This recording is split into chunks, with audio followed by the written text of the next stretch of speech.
পূর্ব সিলেটের একটি দৃষ্টিনন্দন কনভেনশন হল হচ্ছে সানরাইজ কনভেনশন হল। এটি হচ্ছে সিলেট জকিগঞ্জ রোডের যে কানাইঘাটের পূর্ব সড়কের বাজারে অবস্থিত। কানাইঘাট ও জকিগঞ্জের একজাক তরুণ উদ্যোক্তা ও ব্যবসায়ীরা মিলে এই সানরাইজ কনভেনশন হল শুরু করেছেন। এখন থেকে এই এলাকার মানুষ, কানাইঘাট জকিগঞ্জের মানুষ, এই রোডের যারা রয়েছেন তারা আর সিলেটের কনভেনশন হলে যেতে হবে না। এলাকার মধ্যেই তারা এই দৃষ্টিনন্দন সানরাইজ কনভেনশন হলে তাদের বিয়ে শাদী সহ যে প্রোগ্রামগুলো আছে সেগুলো কভার করতে পারবেন। বিসমিল্লাহির রহমানির রহিম। সানরাইজ কনভেনশন হলের আজকের এই উদ্বোধনী অনুষ্ঠান শেষে আমরা এখানে বসে আছি আমাদের ডিরেক্টরবৃন্দ। আমাদের এই আজকের আমাদের মাঝে এখানে আছেন 12 জন উপস্থিত। আমরা মোট 26 জন সদস্য মিলে এই সানরাইজ কনভেনশন হল স্থাপন করেছি।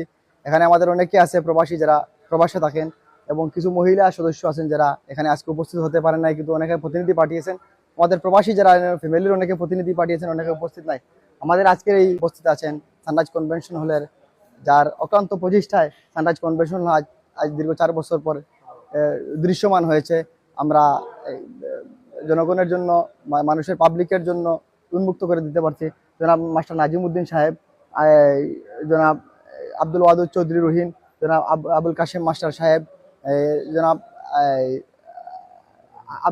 প্রভাষক আব্দুর রহিম, সরকার বাজার বিশিষ্ট ব্যবসায়ী মোস্তাক আহমদ, জনাব আবদুল্লাহ ভাই, এখানে প্রবাসী আবুল হাসনাত, বিশিষ্ট ব্যবসায়ী জাকারিয়া ভাই, জনাব নুরুল ইসলাম স্যার, জনাব মখলিসুল ইসলাম স্যার, জনাব আব্দুল ওয়াদুদ দুদু স্যার, জনাব বিশিষ্ট ব্যবসায়ী জনাব নাজমুল ইসলাম, আমি আল মাহমুদ সাবিল উপস্থিত আছি। প্রবাসী আছেন জনাব কাতার প্রবাসী কাউসার রশিদ, প্রবাসী জনাব মাসুম আহমদ, প্রবাসী জনাব আব্দুল আমিন, প্রবাসী জনাব আফজল আহমদ, প্রবাসী আছে জনাব আব্দুল শহীদ চৌধুরী, প্রবাসী জনাব মাসুকাম, প্রবাসী জনাব কাউসার রশিদ চৌধুরী, প্রবাসী আছেন জনাব মামুন রশিদ।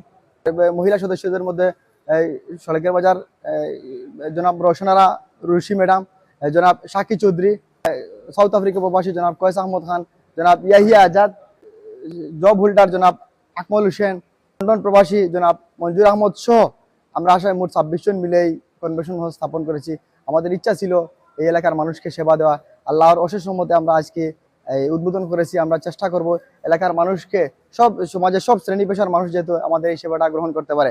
রাহিম অধ্যকার আজকের এই অনুষ্ঠান সমাপনী শেষে অনুষ্ঠান শেষ করে আজকে আমাদের ডাইরেক্টর বৃন্দ সবাইকে নিয়ে, যারা দেশে আছেন সবাইকে নিয়ে এখানে বসেছি, এবং প্রবাসেও যারা আছেন